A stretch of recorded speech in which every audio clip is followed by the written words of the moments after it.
to me, and my hot take is that Davis Mills will finish in the top 12 of quarterbacks. There's two specific reasons for that. They're pretty simple. One, Davis Mills is fighting for a job. The Houston Texans are going to suck this year. That's probably definitely the case. So they're probably going to be losing a lot, and they needed to figure out if they're going to go for a quarterback in the draft or they're going to address a different position in the draft in April. So I think that gives the incentive to see how Davis Mills acts, and that gives Davis Mills the chance to just let that thing fly. My other reason is that Dameon Pierce is the starting running back. While this is good for Dameon Pierce because he will get a majority of the work, I think this also means that they're planning to pass a lot. I don't think that they're going to hand the entire, offensive play calling over to a rookie. They're also not going to be in a lot of game scripts where they're going to be up on their opponent. So they're going to have to probably pass the ball. He's got Brandon Cooks.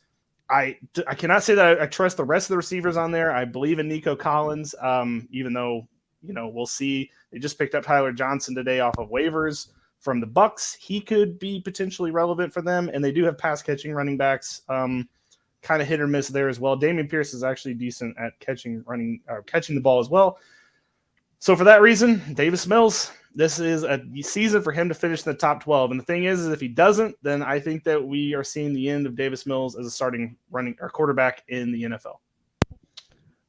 Yeah, pretty much. I mean, unless he gets the backup treatment, because the next place he goes is going to be as a backup, basically, or stay on the Texans as a backup. But I don't know. I'm positive over it for him. I think he was one of those, nobody really expected him to do anything because he was in that Mills-Mon conversation, and it was just like, oh, sure. In dynasty drafts, he was going to the 5th round, and nobody thought anything of it. And I don't know if it was – he was behind Deshaun Watson at the time, previously to all the allegations and everything. So, he had the situation happen, and he came up, and he had the chance, and he proved that he's worth the opportunity. So QB12's a little high, but I like your style.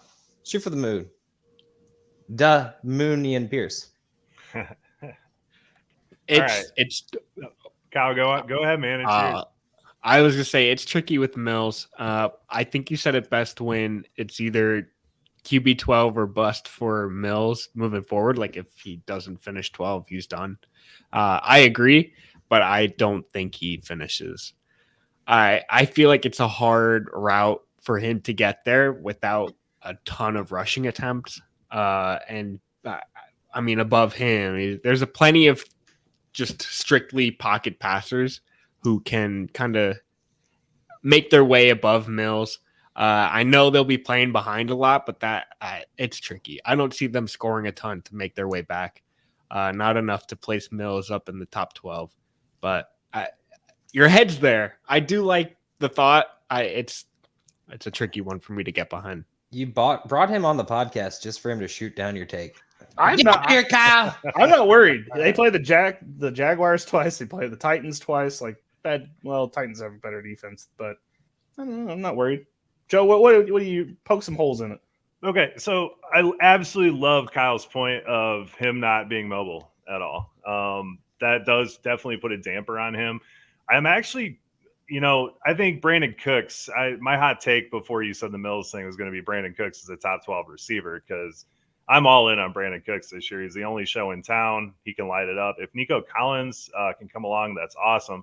But Brevin Jordan, I expect to have a decent season as well. He's definitely a tight end that people are overlooking, I feel. So the pieces are there for Mills to put together a special season. Top 12 is a little rich for my blood, but I like where it's at. I really do.